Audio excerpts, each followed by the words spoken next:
Hello guys, welcome to sauce TV. నేను విశ్వ. Power star Pawan Kalyan గారు, ఈయన పేరు జస్ట్ ఒక డైలాగ్ అంటే పదం వినిపిస్తే రీసెంట్ గా నేనింతే సినిమాని రిలీజ్ చేశారనమాట. సో అక్కడ కూడా వేణుమాధవ్ గారికి చెప్పేటటువంటి ప్లేస్ లో నేను పవర్ స్టార్ గారికి కూడా అన్నప్పుడు ఆ పదానికి వచ్చిన వైబ్రేషన్స్ వేరే లెవెల్లో ఉన్నాయి. సో ఆ క్రమంలో మనకు తెలుసు పవన్ కళ్యాణ్ గారికి ఉన్నటువంటి ఫ్యాన్ బేస్ ఏ లెవెల్లో ఉంటుందో. సో కాబట్టి ఈయన దగ్గర వచ్చేటటువంటి సినిమాల కోసం మనందరం ఈగర్గా వెయిట్ చేస్తాం. సో బట్ అందరూ వెయిట్ చేసినటువంటి సినిమాస్ లో ముఖ్యంగా సుజిత్ డైరెక్షన్ లో రాబోతున్నటువంటి ఓజీ సినిమా చాలా ఇంపార్టెంట్. మనకి స్టార్టింగ్ లో రన్ రాజా రన్ తో వచ్చి దాని తర్వాత రెబల్ స్టార్ ప్రభాస్ అన్నతో సాహో సినిమాని తీసి డైరెక్ట్ గా ఇప్పుడు పవర్ స్టార్ పవన్ కళ్యాణ్ గారితోనే ఓజీ అనేటటువంటి సినిమా తీస్తున్నారు. ఇప్పటికే రిలీజ్ అయినటువంటి గ్లిమ్స్ కి వచ్చినటువంటి వైబ్ మనకు తెలియదు కదా, ఒక ప్రత్యేకమైన బజ్ క్రియేట్ అయింది ఓజీ సినిమాకి సంబంధించి. సో ఈ సినిమా ఏంటంటే డివివి ప్రెజెంట్ చేస్తున్నారు, లైక్ త్రిబులార్ ఎవరైతే చేస్తారో సో ఆయన ప్రొడ్యూస్ చేస్తున్నారు అనమాట, డివివి దానయ్య గారు. సో ఈ క్రమంలో వీళ్ళు ఎక్కడికి వెళ్ళినా సరే ఓజీ గురించి అడగడం కామన్ అయింది. సో రీసెంట్ గా పవర్ స్టార్ పవన్ కళ్యాణ్ గారు ఏపీ డిప్యూటీ సీఎం హోదాలో ఆయన కొన్ని ప్రదేశాలకు వెళ్ళినప్పుడు కూడాను ఓజీ ఓజీ అని అరవడం మనకు తెలుసు. అండ్ దీనికి సంబంధించి ఆయన సీరియస్ అయ్యారు కానీ బట్ దాని మీద ఉన్నటువంటి అభిమానం అంటే ఆ సినిమా మీద ఉన్నటువంటి ఎక్స్పెక్టేషన్స్ ఆ లెవెల్లో ఉన్నాయి.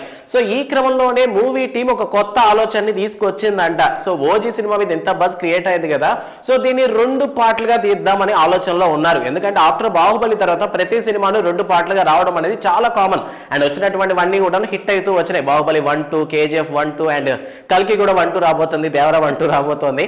అండ్ ఈ క్రమంలో కానీ చూసుకున్నట్లయితే ప్రతి సినిమా పార్ట్ 1, పార్ట్ 2 అనేది కామన్ కదా, సీక్వెల్స్ అనేది. సో అందువల్లే ఓజీని కూడాను పార్ట్ 2 గా ప్లాన్ చేద్దామంటే పవర్ స్టార్ పవన్ కళ్యాణ్ గారు నో అన్నారంట. సో ఎందుకలా కారణం ఏంటంటే ఆయనకున్నటువంటి డేట్స్ షెడ్యూల్ అనేది కరెక్ట్ గా లేదు. ఎందుకంటే ప్రెసెంట్ ఆయన గవర్నమెంట్ తరపున నడిపిస్తున్నారు ముందరికి. సో ఏపీ ప్రజలందరికీ ప్రెసెంట్ ఆయన చాలా సపోర్ట్ ఇచ్చి ముందరికి వెళ్తున్నారు కాబట్టి సో డేట్స్ కాల్ షీట్స్ ఇవ్వడం అంత ఈజీ కాదు. బట్ ఎప్పుడో 4 years బ్యాక్ స్టార్ట్ అయినటువంటి హరిహర వీరమల్లు కూడా మన ముందరికి రాబోతోంది. ఇదేంటంటే 2 parts అని ఫస్ట్ ఫిక్స్ చేశారు. సో అందువల్ల దాని తగ్గ డేట్స్ అని అడ్జస్ట్ అయిపోయినాయి. కానీ ఓజీని 2 పార్ట్లుగా తీయటానికి పవర్ స్టార్ పవన్ కళ్యాణ్ గారు నో చెప్పినట్టు ప్రెసెంట్ మనకి వినిపిస్తున్నటువంటి ఒక మాట అనమాట.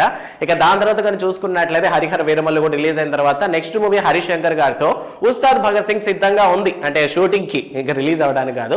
సో ఈ క్రమంలో ఓజీకి సంబంధించి వచ్చినటువంటి అప్డేట్ అనమాట ఇది. సో 2 పార్ట్లు తీస్తే బాగుంటుందని చాలా మందికి ఉండొచ్చు, కానీ కొన్ని క్యూరియస్ గా ఉన్నటువంటివి థ్రిల్లర్ యాక్షన్ ఇటువంటి కొంచెం ఫస్ట్ పార్ట్ లోని ఎండ్ అయితే బాగుంటుంది అనిపించింది. So our expect the power star words అనమాట. సో మీ ఒపీనియన్ ప్రకారం పవర్ స్టార్ గారు నో అని చెప్పడం వెనక కారణాలు ఇంకేమైనా అయి ఉంటాయి అనుకుంటున్నారా? సో ఆ విషయాన్ని కామెంట్ సెక్షన్ లో మాతో పంచుకోండి. అండ్ ఎంతమంది రాబోతున్నటువంటి 3 సినిమాస్ లో ఏ సినిమా కోసం ఈగర్గా వెయిట్ చేస్తున్న విషయాన్ని కూడా కామెంట్ సెక్షన్ లో మాతో పంచుకోండి. అండ్ ఇలాంటి మరిన్ని మూవీ అప్డేట్స్ కోసం సాస్ టీవీని సబ్స్క్రైబ్ చేసుకోండి. Thanks for watching.